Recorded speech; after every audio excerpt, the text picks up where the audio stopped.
Welcome to the Untrapped Podcast, where we're motivated and inspired about success, small business, and personal development.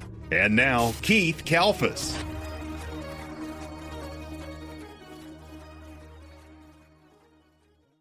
What's up, guys? This is Keith Kalfas with the Untrapped Podcast, my friend. We have Jeremy Talboy from Atlanta, Georgia, and North Georgia Landscape Management. Yeah, North Georgia Landscape Management. I was looking at your shirt. It's very nice, NGLM, if you're watching this on the video. And if you're listening on the Untrapped Podcast, what's up? So this guy is landscape business up north of $20 million annually. He's built an entire media team. I've got to meet him a couple times when I flew out to Atlanta to a couple events.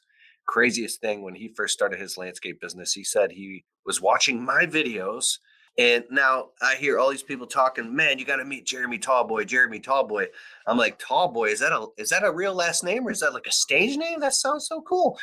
And I meet him in a person, and he's so humble and so calm.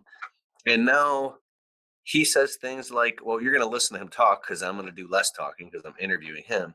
But the main takeaway is literally asking, because most people in my audience, we got Chuck in a Truck, Possibility Pete, and Abundant Anthony. We got people either just getting started or, we got people with $500,000 businesses. But when we talk about 20 million, the first thing that comes to mind is like, how are you doing this, bro? And you're so calm.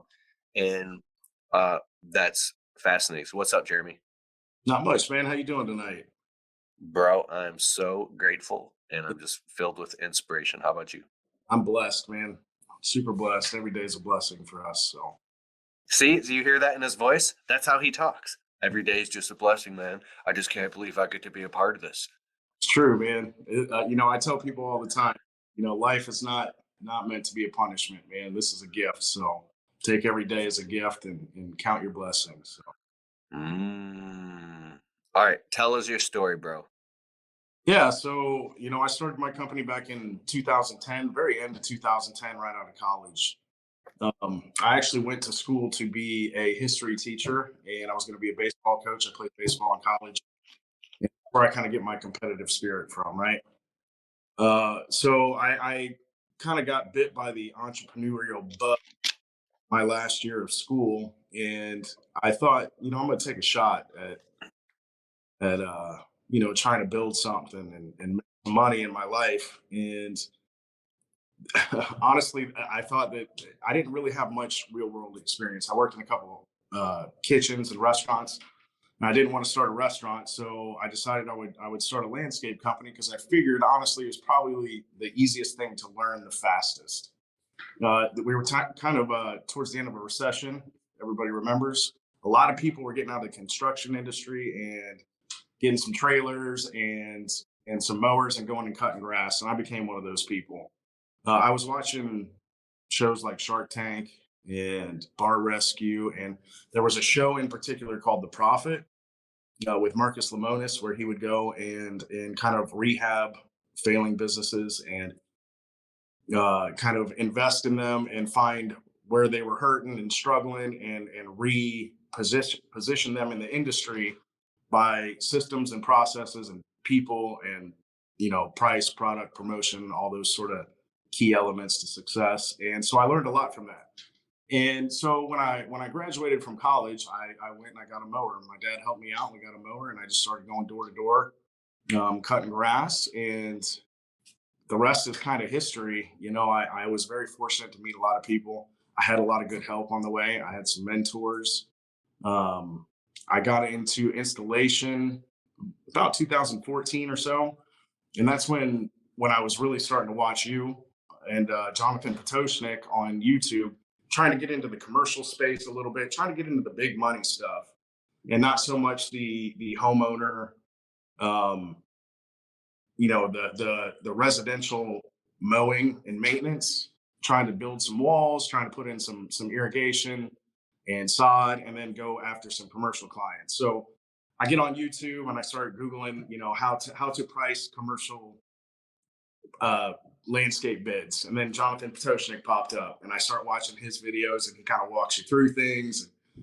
next thing you know, I'm looking at your videos because I'm suggested for you, Keith Kalfas. And I was really drawn to you because you're very you can tell that there is something inside of you speaking through you. You're very passionate about things. And one of the videos that I watched very early on was one that I think you were up at like 3 o'clock in the morning, and you're talking to the camera and you're saying something to the effect like, if you are overcome with a feeling at 3 o'clock in the morning, that is the world and the universe trying to tell you something. And that one touched me because I felt that way. So uh, anyway, long story short, I started doing a bunch of install work. We now build pools, commercial pools, residential pools. We do a lot of commercial work. So this past year, I did $8.3 million. The year before that, we were at like 7, and then like 6 and 5 before that. But we just did a huge commercial install at the end of 2023, which led us to a very large commercial project. And that ticket is going to be about $6 million for one job. We actually start on Monday. It's a big commercial, a bunch of retaining walls cast in place, modular block for an apartment complex that's going in. So that one ticket right there is almost as much as we did all of last year. So I just to kind of preface everything, we haven't done 20 million yet, but we're on pace for 20 million with all this stuff coming in. But again, back to that, it's all because of my team. And you got to meet a lot of my teammates in Atlanta, and they went and they talked to Naylor and they talked to Paul, and they were fortunate enough to give their story on their podcast. I can't do anything without these guys. I'm kind of just the general manager. I'm the coach, if you will. Again, I played baseball. I'm super competitive, and what I'm really good at is finding the people that can do special things and bringing them on board and allowing them to do their job. And it's their talent and their ability and their passion for their work that really elevates us as a team. So, hats off to them. I couldn't do any of this without them. So, you said I was humble at the beginning, and it's true because I know what I'm blessed with, and there's only so much that I do. It's my team that really shines. So that's kind of the story in a nutshell, I guess. So when I hear you speak, the feeling that comes through me is, wow, this is possible because it's happening for you. And I want everybody to listen who's listening right now to just get really calm, get your the stinking thinking out of the way, or that anxiety motor that's running, and say, hey, when you get your ducks in a row and you build something and your intentions are moving forward and you're open to possibility and you allow yourself to think bigger and just open the receiving muscle like it's weak, open up and allow yourself to receive, like, what can you take on, what can you put together? Like you said, you build a team, and Right. your team does it. You're a facilitator. Right. You're not out there. How can you possibly go and sell every job and do all the office work and answer the phones and collect the money and do the paperwork and then go install the job and pick up the materials and go to the dump? Are you doing all of that? Absolutely not. But there was a time that I did. I mean, 5, 6, 7 years ago, I had to do all that. How And did you get out of the truck? well, it became very clear if I wanted to take it to the next level, I had to put people in place. First thing was to get an office and to spend money on marketing and to hire somebody to answer the phones, because you're out there in the field and your phone's ringing, right? Two things are happening. You got existing customers that are trying to get a hold of you for a question or possible work, but you're not answering it because you're out there digging holes. Or you have a new customer that's coming in and you miss that call, and everybody knows, think of yourself as a consumer. If you're going through Google or through the yellow pages, as we used to say, and you call a landscaper and he doesn't answer, you just go to the next person. And you might have to call 6, 7 people until somebody answers, and then that's who you're going with because you've built the relationship. So if you're out there digging the holes and you're answering the phones, you're missing out on your existing customers, which is providing bad customer service, so you'll never grow because your people aren't happy because they can't get a hold of you, and you're missing out on future clients. So step one for me was how do I get an office? How do I make the phones ring? And how do I have somebody there at all times to answer the phone? And that was the first thing I did. And it was a huge risk. Okay. But in business, you have got to take risks. You take calculated risks, you take methodical risks, you take risks that are going to give you a fast, positive return on your money.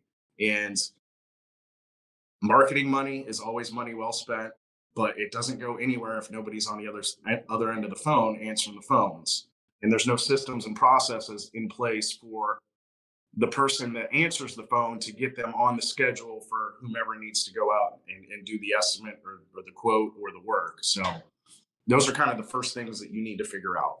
And, I tell people all the time, there's not been a whole lot of investments that I've made in my company that I could afford at the time, whether it's hiring somebody, whether it's getting another truck, whether it's more marketing spend or an office, for instance. I could not afford any of that stuff. I took the risk, but those are things that pay for themselves.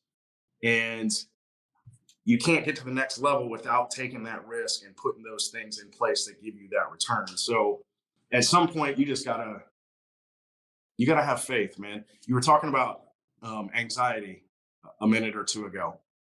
I don't have anxiety. And that might be hard to believe for some people, but I pray all the time. I pray all day. And I'm very blessed. And I have a lot of faith that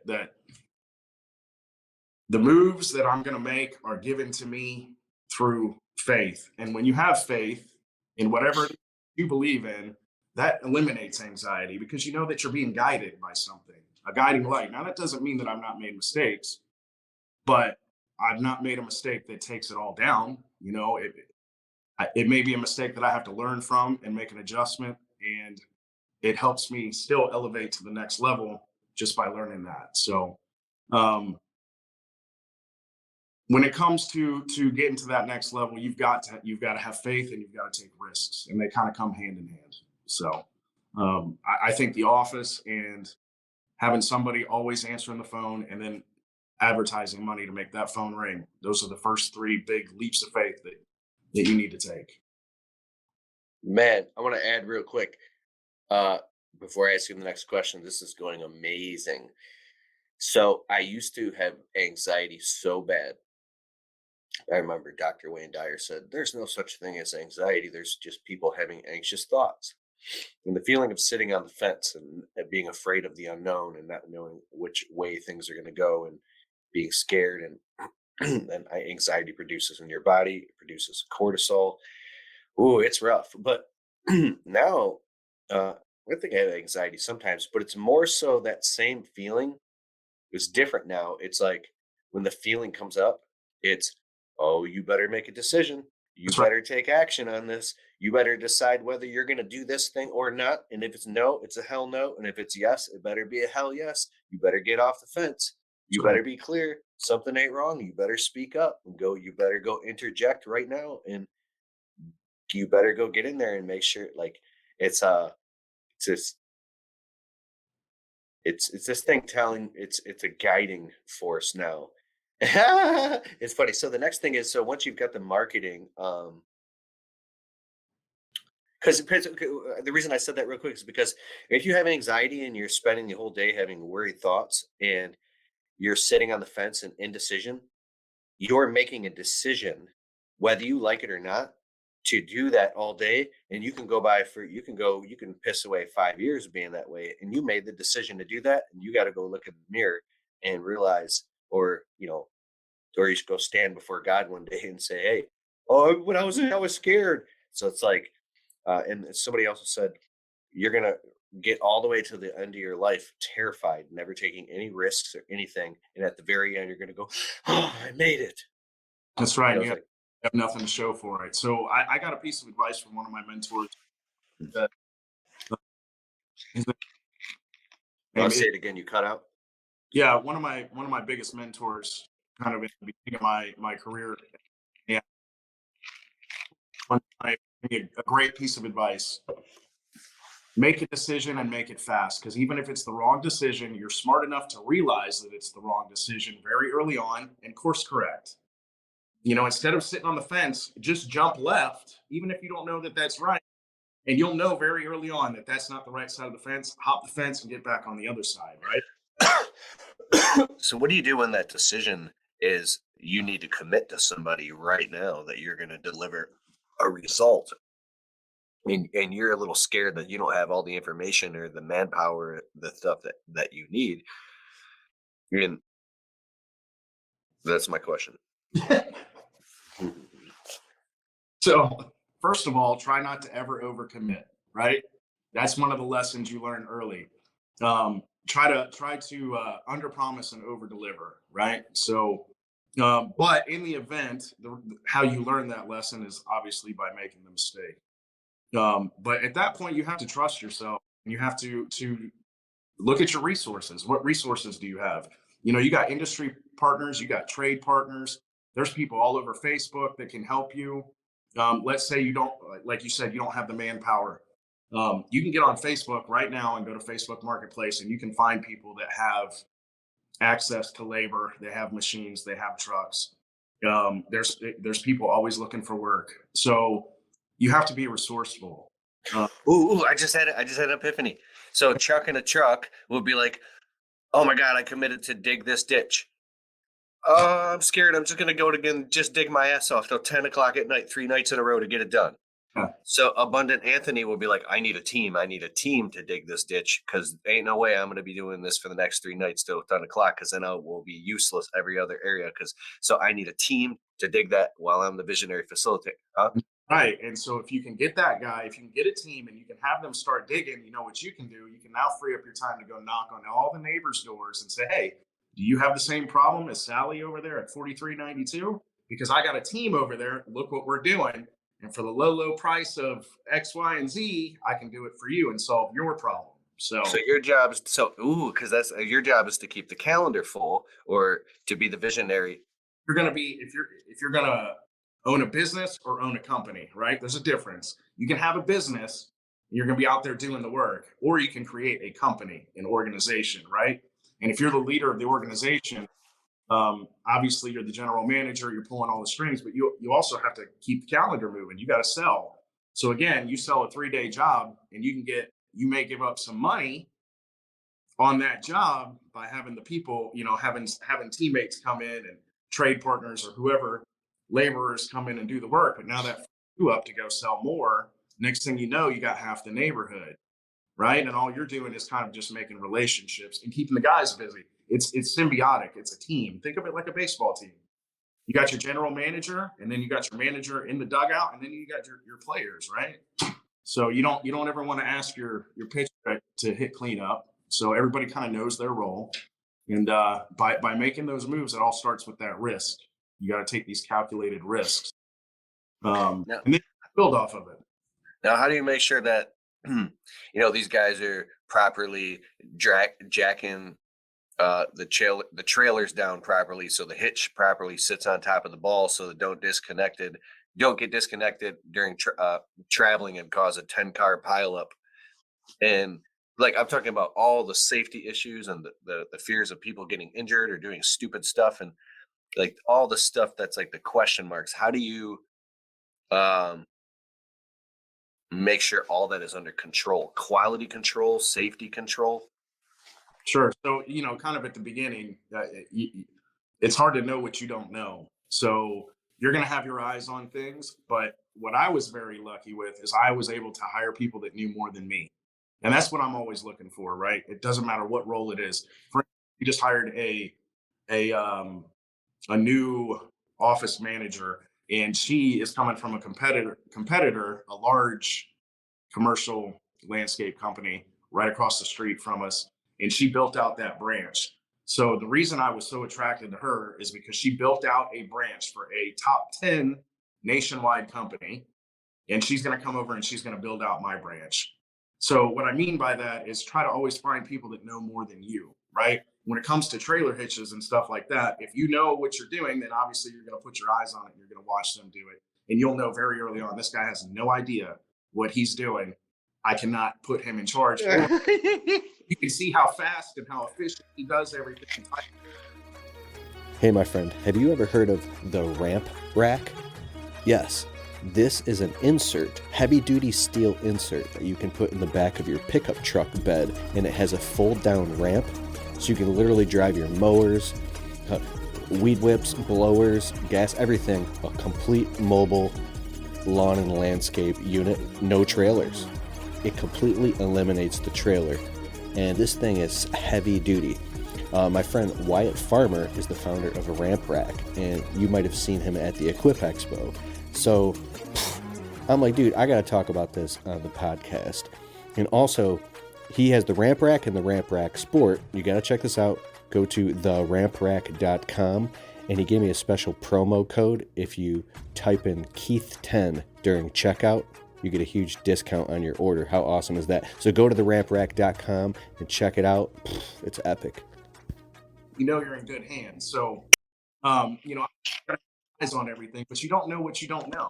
So try to always hire people that have more experience than you. I have a saying: there's no substitute for experience. I can take a dude that went to college for 5 years and studied a subject, or I can take a dude that's been in that field for 5 years. I'll take the dude in the field all day, because there's a lot of things you don't see that you're not exposed to in the classroom. So there's no substitute for experience. And when you're hiring people, hire people that have that experience, that can actually teach you things and say, hey, Jeremy, you know, there's a better way of doing this.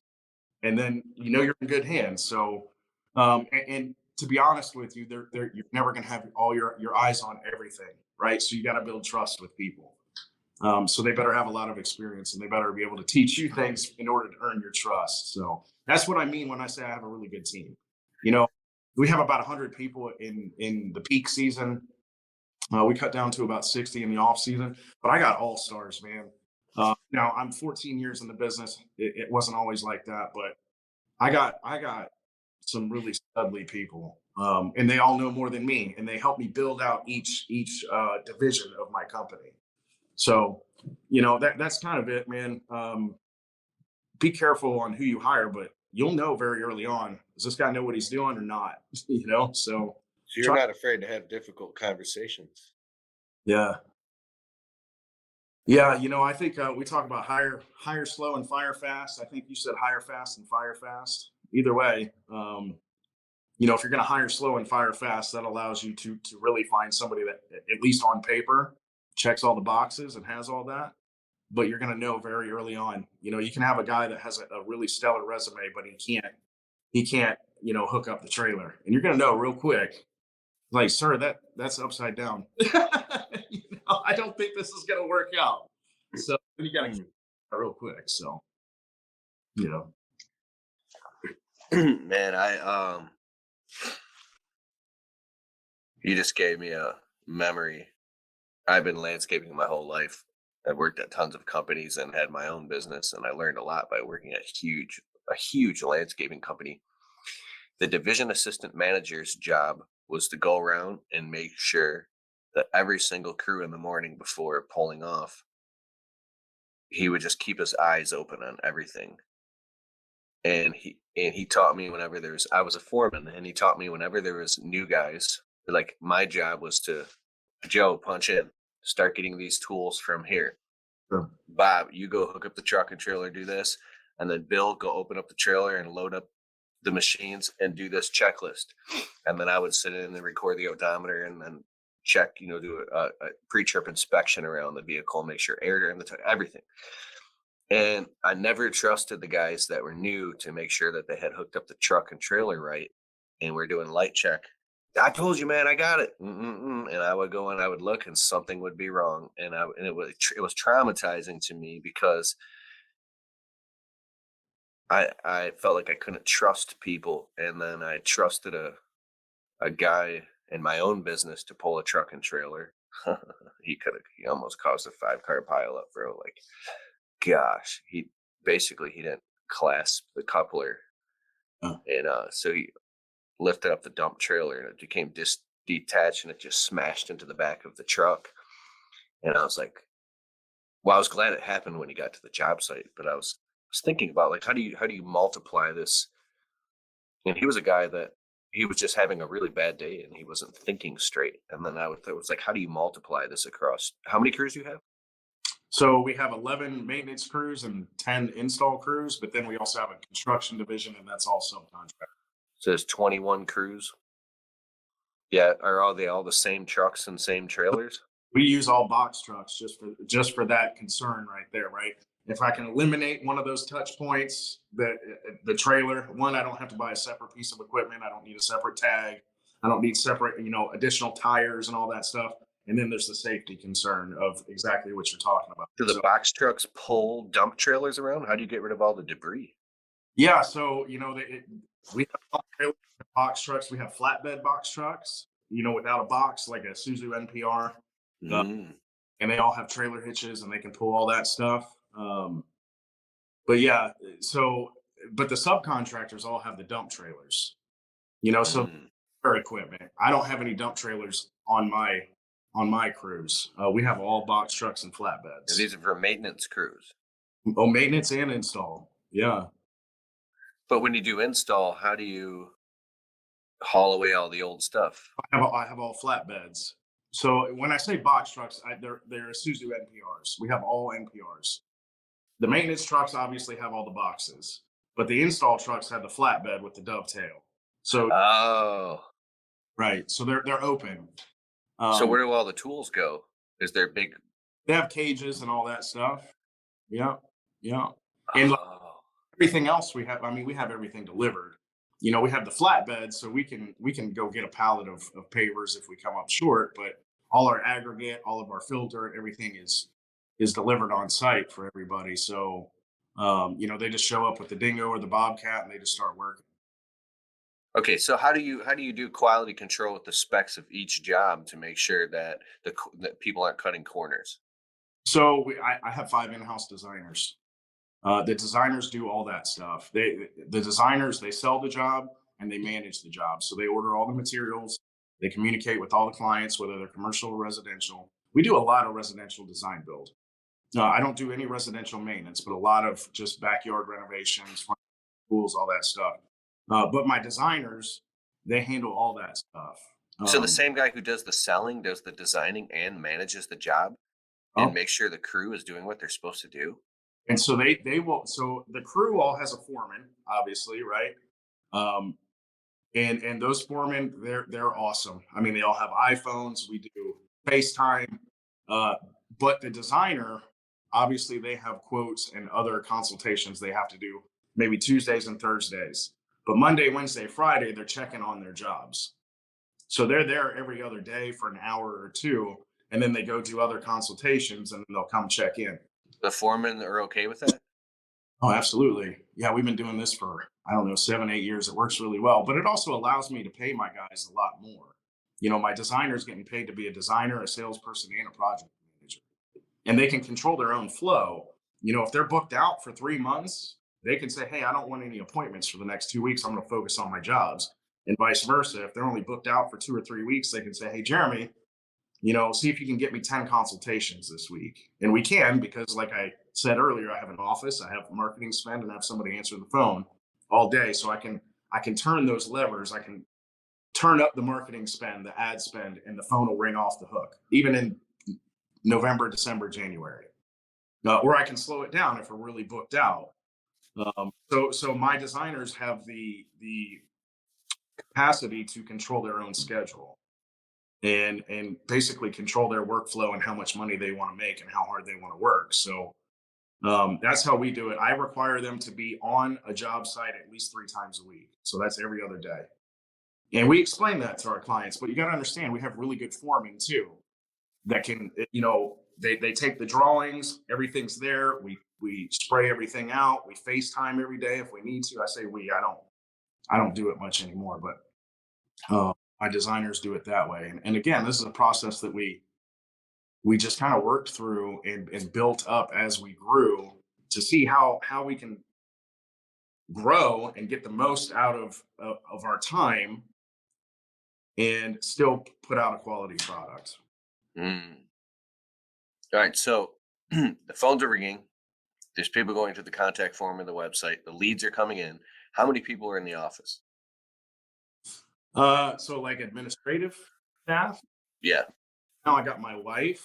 She answers all the phones, does all the payroll. We have an office manager coming. March 12th is going to be her first day. It's a Tuesday, maybe 2 weeks from now. And like I said, she built out a branch for one of my big competitors, and she'll come and take everything. She'll supplement my wife, but it'll be a 2-person team. And right now, I'm in the office across the hall, and and the phones are ringing off the hook, and she's busy over there. I'll take a phone call and book them and do all that stuff. So really, there's only one, but there's about to be 2, and then I'm always the backup. So we have all our managers and all that stuff in the back. But as far as administration, right now, just one. Okay, so the phone's ringing nonstop, and then you're inputting customer information and taking like the contact form for new customer requests, and Yep. they want a quote. So how do you qualify them to know if it's the right type of job before you even go do an on-site Yeah, sure. estimate? So the first thing about us, we have a really good online presence. I have 125 5-star reviews. We do blogs on our website, videos. So I have a high ranking. With that high ranking, I have a high rating. I have like a 4.8 or something like that. Can't satisfy everybody, right? So I got 125 5-star reviews. So our phones are ringing. Plus, I spend money. What that does is that allows me to charge. I do not do free quotes. I just don't do quotes. We call them landscape design consultations. So when somebody calls, we ask them, what are you looking for? And they'll say, hey, I need all the decking redone around my pool, so on and so forth. I need this, that, third. Okay, what we do, this is kind of our script. What we offer are landscape design consultations. I'm going to send one of my 5 certified landscape designers out to your house. They're going to meet with you on site, and they're going to walk around and discuss the elements of your project. Once you guys kind of decide what the scope of the project is, we prepare a sketch and get you a quote for the work. And we can do all this for $100. And if you decide to hire us to go and execute this plan and this job, we will credit you the $100 back. And that's it's a little bit more wordy than that, but that's the idea of what we say. And you get pushback 10% of the time. I'll get somebody that says, you want to charge me to get my business? No, I don't want to charge you to get your business. I just want to qualify my people, because with our high ratings, our phone rings off the hook, and I don't have the ability to send my guys all over town for people who aren't serious. Not to mention, not that I'm not going to do a small job, but we don't have a minimum, but if you're going to charge for your quotes, that kind of qualifies that right then and there. But honestly, 90% of the people don't have a problem with it, because they understand they're looking for expertise, and they're not just looking for a quote. They're looking for a design consultation. That means come out and tell them exactly which plants they need that are going to look good, but they're also going to survive in that environment. Which type of turf are they need for their backyard, with the shade requirements, the sun requirements, whatever the case may be. So, my whole design team, they're all certified landscape designers. Their time's valuable, and there's 2 reasons we came to this. One, when COVID happened and everybody was kind of spending money, everybody was working from home, and they had extra money laying around. They weren't spending money on gas going to work or vacations or whatever. A lot of people put money back into their house. We had a huge boom. So we were booked out for a week. So we had something. And I said, you know what? I'm going to take a risk, right? The next person that calls, I'm going to tell them it's $100, because I can't get to them for 3 weeks anyway. And they said, yes. And then the next person, $100, and they said, yes. And then we haven't looked back since. But again, it qualifies your lead. Secondly, they've already done the research when they've called me. I know the presence that I have online. I know our worth. Look at our reviews.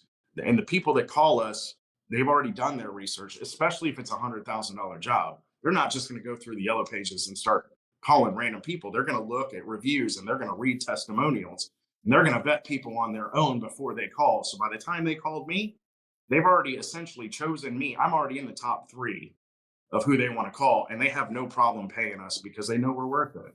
Guys, listen, when you're listening to this right now, I want you to, what Jeremy is saying, okay, just listen to me very clearly. If you want to be more successful and make more money, stop thinking about the money and think about this. The demand is out there. These customers that Jeremy's talking about, like I like in my landscape business, in my market, I don't know, they're $750,000 houses that they're 54, they're Tom and Jan, they have master's degrees, they drive BMWs, they have vacation homes, they have money to spend. If you're shrewd, it's having or displaying sharp power, sharp judgment. If you show up in a clean truck with a clipboard, you got a measuring wheel, and the way you answer the phone, your website shows that you have very sharp judgment and you take your business very serious, and you qualify the customers because you like everything you do, and you have a stack of undeniable evidence on your website, your pictures, your videos, your everything, customer positive reviews, that you are who you say you are, and you back up what you do with work, and you fix mistakes, because that's why people are saying good things. You and you and when you're very qualifying, there's an entire criteria of customers out there that are going to go, boom, I want that guy. I don't want the chuck in a truck's fine, but I'm like, I don't want a guy with cut off jeans showing up in a dirty truck, just flopping around like he doesn't care and he doesn't respect himself or his business. Take that guy now. Take a guy. Doesn't have to be brand new truck. I'm saying everything is clean, and he is displaying that character, that integrity, that shrewdness.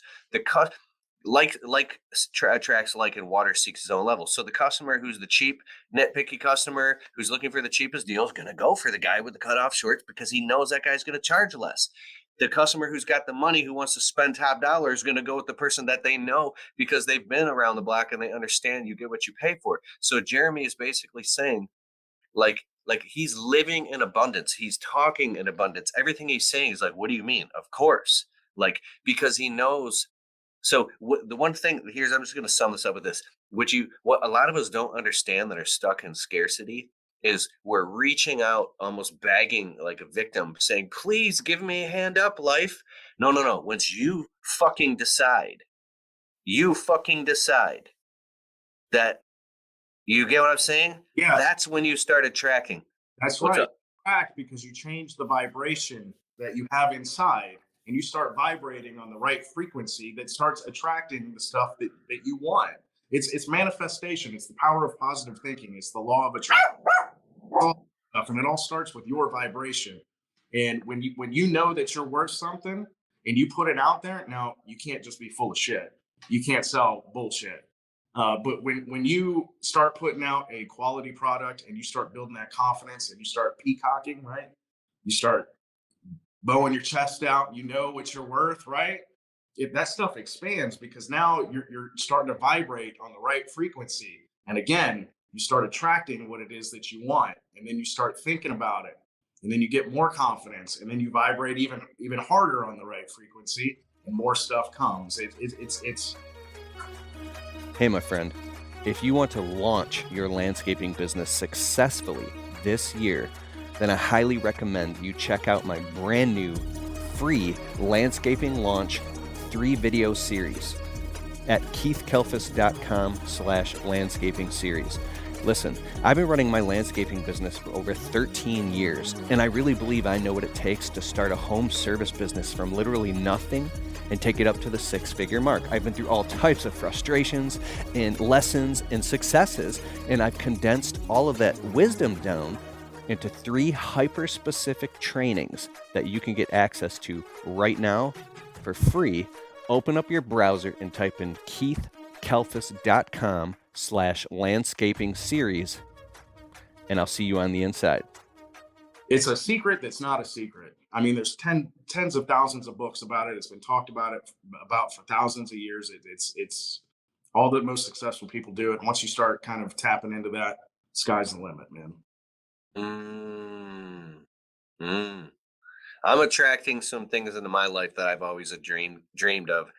And when people call me or they're trying to, pay me, Keith, I need you to, you're the guy for this thing, right? I go, whoa, whoa, whoa, whoa. I don't let's I don't care about money. I want to talk about this and see if it's a good fit. Let's Right. see.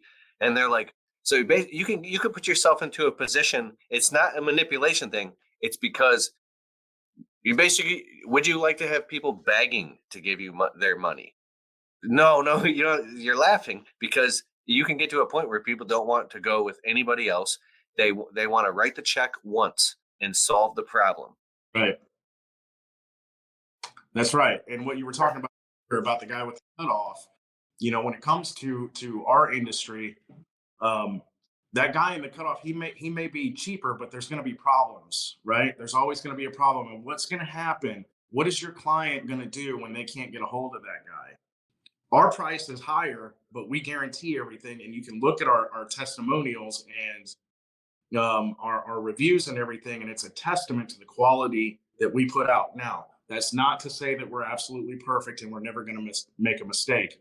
We've messed things up, but the reason that my reputation is so high is because of what happens when we mess things up. I never turn my back on a customer, and there's been times where I'm just going to use random numbers, but there's been times where, let's say I had $10,000 in my bank account and I had to go fix a problem that was going to cost me $20,000. And again, faith, I just did it. I knew it was the right thing to do, and I had to do it. And I knew I would lose sleep if I didn't take care of this person. And I did it. And next thing you know, I got checks coming in left and right because I did the right thing. And that helps you vibrate on the right frequency. It's part of that whole formula. What goes around comes around, and when you do the right thing and you treat your customers correctly, you just change the way that events happen, and you attract beneficial things. But that Chuck in a truck that doesn't have sleeves and all that stuff, he's not going to come back when there's a problem. So those customers that want that free estimate and they want to take that low ball bid, they're going to end up regretting that. But those aren't the customers that you want. And once you know your worth, you start stepping up to those higher end customers, and they've already been bitten at some point in their life by that Chuck in a truck. And they know the value of somebody that shows up with the wheel, with the uniform, with a clipboard, with the nice truck, with the 5-star reviews. Yeah, and they know the old adage, you get what you pay for. Right. So they've already learned that lesson at some point in their life. And now they're ready to write that one check. Like you said, I want to write one check, and I want that peace of mind knowing that it's going to be done right. And if there's any problem, I can call Jeremy and he's going to take care of it. So it's leveling up. For the guys listening right now, and this goes to me as well, that are saying, I'm listening to everything that you're saying, but you don't understand. My clients won't pay more. You guys are full of shit. I am still stuck in this scarcity thing. How do you become, let's just say, abundant Anthony when I'm stuck in Chuck in a truck? I was so frustrated in my landscape business. You have no idea, bro. Like I used to lose my temper and pace around the front room in front of my wife like a schizophrenic going, money, money, money, it's all about money. Like I would just like, because I wanted to figure out how to make money so bad, and I was being taken advantage of by customers, or I was just allowed, I was this repetitive scarcity victim cycle. I could not break it. It was impossible to me. And so here's what happened when I finally started getting jobs that were, $5 grand, $7 grand, 10 grand, 12 grand, 15 grand, 20 grand. I've never got no $1 million jobs. That's amazing. But or even $100,000 jobs. But when I started getting bigger jobs for me and for my business, I would notice that the same exact customer that we're doing, let's just say a little $1,500 trim some shrubs and put some mulch in, or $3,500 to trim some trees and fix some stuff. They'd be spending $50,000. I would leave and come back next week, and there'd be someone just doing finishing touches on a new $50,000 patio. I'm like, wait, what? Yeah. This same exact customer that I'm scared to charge him $1,500, Just spent $50,000 on a patio? And I was like, we do window cleaning, so go in all of our customers' homes all the time. Where did that grand piano come from? Why do they have a brand new BMW? Wait, they're gone for a month? They're at their beach house in Florida? That's So right. it's like, I was like, wait a second. And then we did a job for like 20 grand. And the customer at the same exact time was spending 125 grand, turning their entire backyard into a luxury oasis. And those people got in our way. We were doing the smaller job. We had to leave and come back because it was getting dirt all over our work. And I was like, wait a second. What's going? So I started getting all this evidence over and over and over that the problem was with me. You were scared. And so the chuck in the truck might not have integrity. He might be charging so little and he doesn't come back because he's literally broken, scared with his fingers crossed. It doesn't mean he's a bad guy. So when the customer feels that you're going to do it no matter what, you're going to get this thing fixed, and they see that it's a higher price, they're like, I only want to write the check once, dude, and get it done right the first time. Right. And then you just build on that, and you get more. Now you've built a portfolio of, a $10,000 job, a $20,000 job, and then that leads to bigger jobs, right? Because what's the difference between a $10,000 job and a $20,000 job? And nothing. It's just two $10,000. You just did two $10,000 jobs at the same property. Yeah, there's really no difference. So, I read a book. I'm sure you're familiar with Grant Cardone. He's one of the people that I listen to and read his books. He has a book. Well, I've read most of them, but I think it's Be Obsessed or Be Average. But there's a chapter in there. He's always talking about take massive action. What is your massive action that you're going to take? He likes the 10X thing. If you're going to do something, if you want to accomplish a goal, set your goal 10 times higher. And whatever action you were going to take to accomplish that goal, do 10 times more than that, and you're going to hit it. Take massive action. And there's a chapter, I think it's chapter 6. I can't remember the actual name of the chapter, but when you listen to the audiobook, he says, I was going to name this chapter, Don't Be a Little Bitch, right? But I didn't want to offend anybody, so I named it whatever the hell it is. But he talks about that the whole time. And it speaks to that example of, don't be scared. You're sitting there and you're doing $3,500 worth of work for this guy because you're too scared and you're not confident enough to ask for the work for the bigger project. But all they did was hire somebody in to come right behind you and do it when you could have done it. So don't be scared, right? And take that faith and have confidence in yourself. And back to what we were talking about at the beginning. Maybe you promised them something and you're like, holy shit, I got the approval and I don't know how to do it. Be resourceful. Back to what we were saying 40 minutes ago. Use your tools, use your resources, talk to your friends, use Facebook, find some people that can come in and help you and knock that thing out. And now you have a product that you can show to the neighbor and say, hey, look what we did for this lady. We just built her an outdoor kitchen and a patio and a fireplace with the help of all my friends, and we can do it for you. And then you get another job and you have them do it, and you back up and you just start knocking on doors and you keep them busy. And then you say, hey, how about you guys be my crew? And we can bang this thing out together. And now you've got specialists. Back to what I was saying earlier about the baseball team. You got your starting pitcher, you got your closing pitcher, you got your 4-hole hitter, you got your leadoff hitter. They're all specialists at something different. You put your team together, and that's kind of how it starts, by taking that first step of that leap of faith that, yeah, I can do it. Even if you can't, you'll figure it out because you're being told to do it. You're being drawn by something. That's how I feel. But there has to be enough meat on the bone. And some of these projects are how you quote them. Like, I don't see that happening with the little tiny $250, trim a couple bushes and be out of there. What's your average ticket job? So on the residential design build, it's about 65 grand. So we also build pools, right? Pools start at 62. Your smallest little pool is going to be about 62. But the one that kind of sets us apart from everybody in Atlanta is we also do the full landscape. So a lot of these pool companies, they leave you with a pool and a whole bunch of mud. And then you have to call in a landscape company to kind of finish the project, where we do the whole thing. So that in itself kind of drives your average ticket price through the roof, because when you have a pool and a full landscape, you're looking at 150,000 to 350,000. So when you really run the numbers, we're about 65K on the residential side. On the commercial side, we're about 120.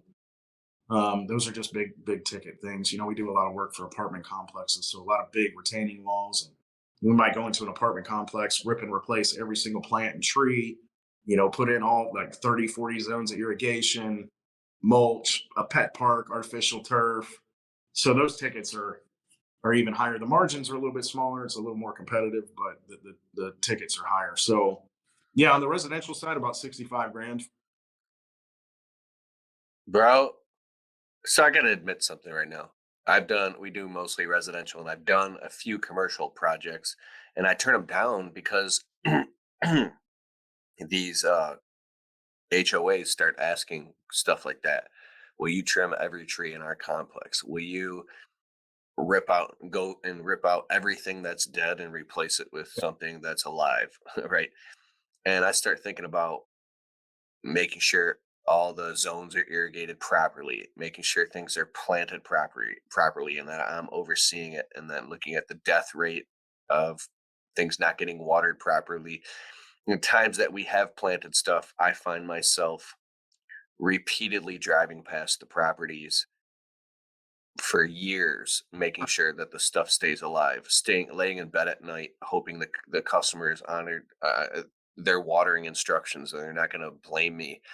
Anything that has my name on it that I'm attached to, I feel like my integrity's on the line, and things that I can't control, like things getting watered, then having to tell the customer, no, I don't have any, there's no proof that you watered or didn't, now it's dead. And the warranty aspect of it, it just gives me quote unquote anxiety. So how do you do that at a large scale and be able to just be so calm and Yeah. So first of all, everything with me comes down blessed. I have a lot of faith, so that helps me manage anxiety, because I know no matter how bad things seem, I've been in some low places before with my business, where you think you're this close to bankruptcy. Your payroll checks are bouncing, you got bills piling up, but no matter how bad it has ever gotten, I've always made it through. And I pray, and I say, I'm thankful for everything that I have, and abundant. It helps your vibration. It helps you vibrate on the right frequency. It's part of it. But to answer your question, that comes down to charging correctly. If you're talking about plants, if you're charging 3 or 4 times the cost of the plant, that affords you a lot of margin to install it and replace every single plant on site if they all die. Okay. Now, not everybody can charge 3 and 4 times the plant cost, but if you have a good supplier and you can negotiate with your suppliers, and you can get that Encore azalea down from $25 to $17, multiplied by 150 azaleas on a project, that's a lot of margin that you just put in there. And if your installers are doing things correctly, you can expect 10% of your plants to die. So if you can triple the cost of the plant, and you still lose 10% of them, you still have plenty of money to go back and do the right thing, what we were talking about earlier. Jeremy's always going to come back and take care of you. But Jeremy also charges what he's worth, and he covers his costs, so that if anything does happen, he has money in the bank to go back and make it right. Now, we have specialists, okay? The irrigation guys are going to come in, and they're going to make sure that everything works correctly. They're going to do a full run through every zone, and they're going to fix everything that needs to be done. So I don't have to worry about coverage, right? Everything's going to be set automatically. So as long as nobody goes in there and changes the settings in the program, all these plants that I put in are going to get the water. And also, I don't know how it is where you live, but in Georgia, we get plenty of rain. So rain is much better than irrigation. It's got nitrogen and iron and all sorts of nutrients in it. So we get plenty of rain. Even in the summertime, we have lots of storms. So plants aren't that big of a deal. But anyway, the idea is to, like I said, with the baseball team, to have everybody that knows what they're doing, a specialist in every sector. So our irrigation team is going to come in and make sure everything's optimized. And then our planting crew is going to come in, and they know how to plant everything. They know that the azalea's got to be up an inch or two above ground. They're not going to bury them down to where they get root rot. They're professionals. So we don't lose very much. And beyond that, our horticulturists, our designers, they know when there's chemical damage. They know when there's dog urine damage. So if I get called out to a project after 4 months that we put in a bunch of plants, they can sit there and they can say, well, that's been peed on. These boxwoods don't do well with dog urine. This is clearly dog urine, or somebody has come and sprayed this. We don't have the maintenance contract on this property, and somebody has come and sprayed a chemical on this, and this is chemical damage. So we can cover ourselves on that end because we're professionals and we know what to look for and we can prove it. We don't just come and say, hey, this is dog urine. We can literally prove it to them. And again, it goes back to charging what you're worth, right? You can't just charge enough for the plant, the labor, and a little bit of profit. You also have to cover some warranty, especially when it comes to plants and hardscapes, right? Patios sink all the time. So you gotta have enough money in there to go back and do the right thing if something should happen. And that all comes with experience, and then obviously your reputation. When you have a good reputation and you can qualify your customers and you charge for quotes, you have money built in. You'll be able to charge more for your jobs, which allows you to do the right thing when that time comes. But that doesn't happen to us all that often. We've kind of graduated from that, but that's not to say that it doesn't happen. We do make mistakes, but we're there to fix it. You hit mute again. There's something about being business coaching. There's these little hangups that can stop people, like small hinges swing big doors. Or if you take a locomotive train, and on the tracks you put one little 1x1x1 steel cube. It's a cube of steel on the track in front of the train wheel. It can never take off and go. But if you just remove it, the thing can take off and go full speed. Or I think of it like a door, and the only thing holding it is a toothpick. And you remove the toothpick, and the thing, it lets the domino go that knocks. It's the one domino that knocks over all the other dominoes. And so I could tell you that we've done 10,000 successful landscaping jobs, and we have 250 positive 5-star reviews across our platform. But I'm interested in the little hangups that stop people from being successful. And I planted, I think I counted once, it was 5,300 flowers and plants that I planted in one single week before, nonstop. I've planted all types of stuff successfully. So this one lady, this really nice customer, we planted Hey, it's Keith. Quick question. Do you know how much it costs you to run your business per day when you break down all the expenses? Well, it could be something like $833 the truck has to make with 2 guys in it per day to pay all the bills. And maybe on the personal end too, how much money do you need to run your business? I've created a simple budget. Now, budgeting sucks, I know that, but this is really simple. Go to keithkelfis.com/budget, BUDGET, open up your browser, and you can download this free budget. And I've included in it some basic screenshots of me on a sketch pad figuring this stuff out, and then I show you how to do it. Once you do this on a simplified way, then it opens up the doors, because math is the path, to there's a whole new understanding of the numbers in your business, and it's fun. Go to keithkelfis.com/budget. I hope you download this and put this into your business. Okay, back to the show. Green Giant, or is it Techni, Arborvitae? Yeah. So they wanted privacy, proper planting techniques. Thing was browning out and thinning, and it wouldn't grow. So we came out on warranty, ripped it out and replaced it. We put the Mike's transplant fertilizer. We amended the soil. We put compost. We did everything and made sure water. I even went there on a couple weekends when it was crazy hot and watered it with 5-gallon buckets to keep it soaked. 2 years goes by, or a year and a half goes by. The customers are still unhappy because the thing is just not growing. It's just one little tiny job. It was part of a bigger job, but I'm like losing sleep over this. My stomach is turning. My integrity's on the line. I don't know what to do. And it was so stressful to me that these customers were not happy. And I was still doing my due diligence, trying to explain to them and help them.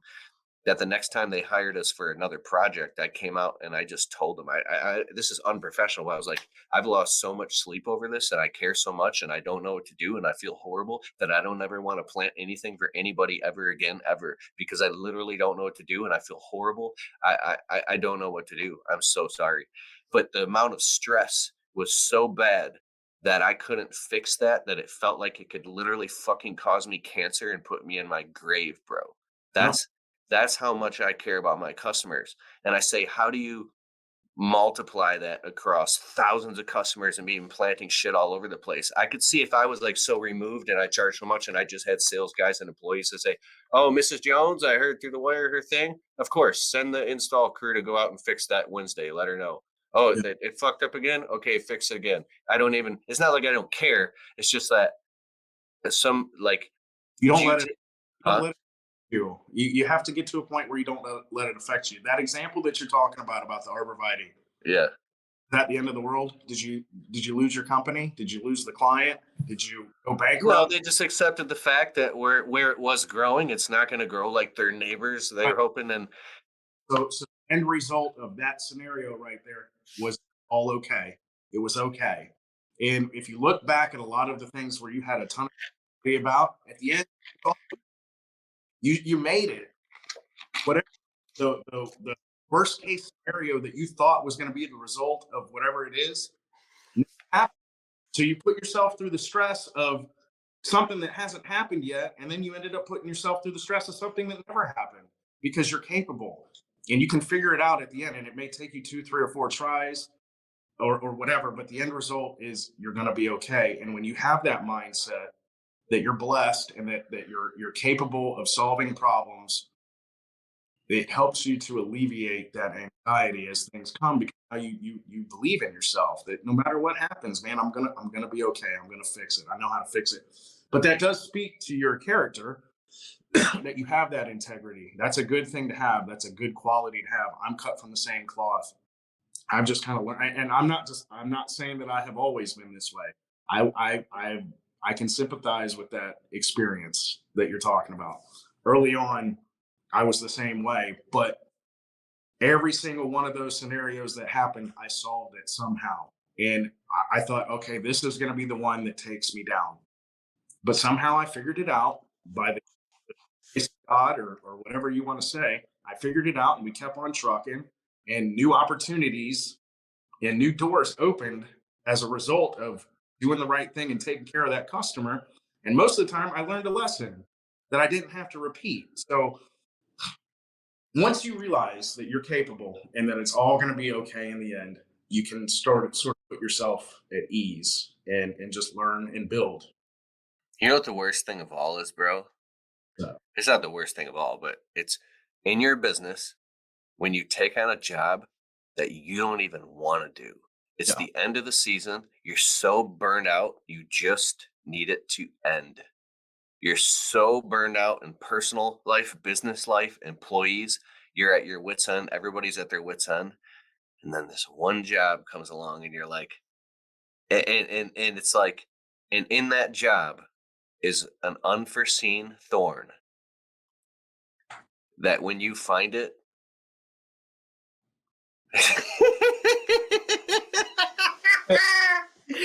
that it's gonna put you in an early grave. And now you're at this, like, you've already crossed the Rubicon, you're already in it, and you wake up with a bunch of gray hair on your head, bro. Right, but you'll learn something. You'll get through it. You cross the Rubicon, right? You're already whatever. Take care of the client, learn something from it. Maybe you'll be tempted. Bro, I've been through shit in my business. I'll be walking around a property with the customer because I'm still doing all the sales. It could be a job, I don't know, let's say it's $8,000. And I'm so double measuring everything, and I'm so on guard. I'm very nice and professional. I care about the customer. I'm pleasing to be around, but I'm so double checking wait, stop. Is there a gutter underneath there? Is there sprinkler lines? And I'll take the gutter the vent cap off, and I'll reach down in there right in front of the customer and pull out a bunch of muck and just throw it on the grass. And they're like, "Well, thanks." And I'm like, "That one for you." Like, and I'm looking up, like if there's rocks in a garden bed, I'll start digging right in front of them, and I want to see how deep they go, to the point where I'm trying to decide this whole thing whether I even want this job, because I don't even care about the money, bro. And so I've literally at the end of a quote, the customers are like almost they really, really want me to do it, because of the whole time I got one foot out the door, and and my energy is like, I don't want this, I don't need it. I'm super, super qualifying it. It's almost weird. And I've literally said, after careful consideration, I'm gonna go with my gut, and this is not the job for me. And I've had customers go like, then why did we just spend all this time walking around the property? But to me, it's better to walk around the property for 40 minutes with the customer and decide it ain't the job for you and save yourself than to get into something where unless you so then it's a spiritual thing. Like sometimes you need a spiritual ass whooping. Yeah. And so your higher self will make you get into stuff that you have to crawl through shit to get out of. So you learn. So that's what I was going to say. So when you're taking the 45 walk around and you're reaching in and you're pulling out this muck and you're digging through the rocks, why are you doing that? Because you've had an experience in the past where you're like, I better measure this twice because I fucked up the last time. I better look in this pipe real quick. And regardless of whether you take the job or refuse the job is kind of irrelevant. It's the fact that you have all the relevant experience to check all this stuff and to come to a decision, right? Because you've learned. And that's what I'm talking about. You shouldn't have anxiety because you know that you've gone through all the processes to make sure, that everything is on the up and up and that you've covered everything, right? So there goes your anxiety right there. You're a professional. You're a stud, right? Walk around like it. So that's kind of it all ties together. And then you start vibrating at a higher frequency and you start attracting. Beautiful thing. So now when you have people work for you, because you've been through all that from the ground up, and you've had to go back down, then back up, then back down, then back up, then up a little high, then back down in the mud, then back up, like your very calibration of your authority and how you communicate, you just know to put the right people in the right positions and to hold the line and to hold them accountability. Right. Hold them accountable. And they can feel it. Even if they don't articulate it, they know not to bullshit Jeremy Talboy. Right. That's right. Hopefully. Right. But that also goes back to what we were talking about earlier about being on the fence. We were talking about hiring people and putting people into place, and having them accountable, holding them accountable. You got to make those decisions and you got to get off the fence and you got to say, hey, I got to put this guy in this position and watch them and let them build that trust. And you'll know very quick if they need to go, if they're in the right spot or not. Again, back to the whole baseball analogy of being a manager, right? You got to put the right people in the right places. So you got to make those decisions quick. And if you got to get rid of them, you got to get rid of them. But when you're kind of sitting at the top and pulling all those strings, you can keep your eyes on everybody and make those decisions. But you got to make them. You got to have faith, and you got to take calculated risks and kind of just see what happens and make adjustments, man. We call it course correcting, right? But the boat's never going to get to its destination if it's just sitting in the harbor. It'll get to its destination faster if it starts going the wrong direction, course corrects, and gets to the final destination than it will if it's just sitting there wondering which way to go, right? Makes sense? Ooh. Man, I want to be respectful of your time. We passed an hour, and a couple things I want to say on my end. I'm doing my Level Up Landscape Business workshop again, March 20th and 21st. It's a 2-day free live event where I'll be teaching you. Actually, I have it printed out right here.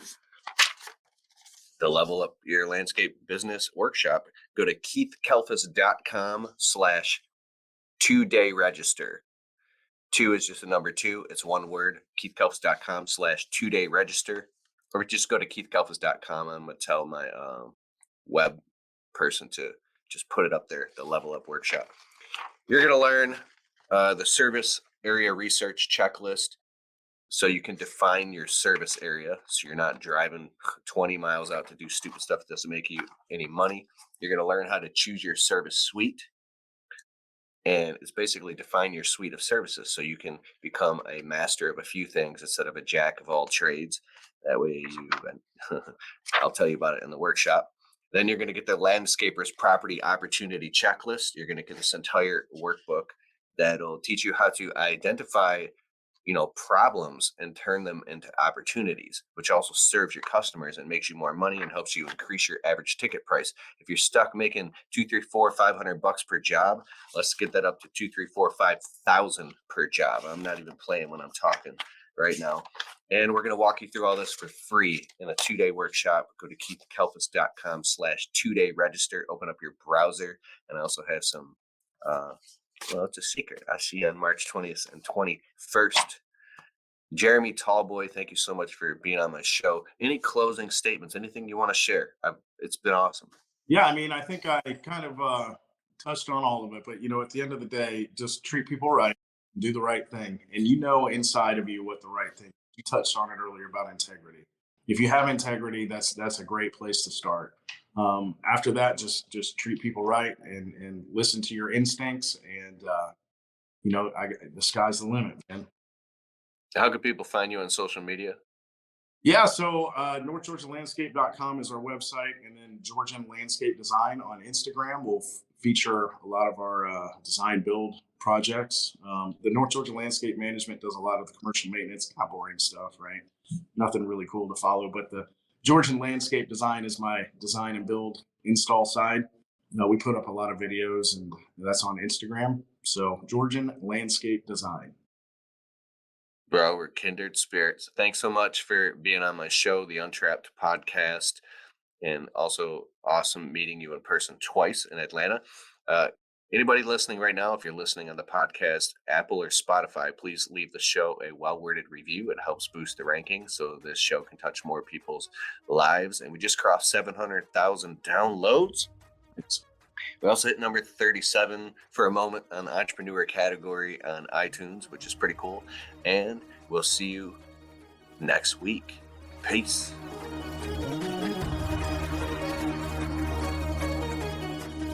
Hey, I hope you liked the show. And if you like the Untrapped podcast and you get value from it, can you please take a minute and go over to Spotify and leave it a well-worded positive 5-star review? It helps boost the rankings on Spotify so the show can get to more people.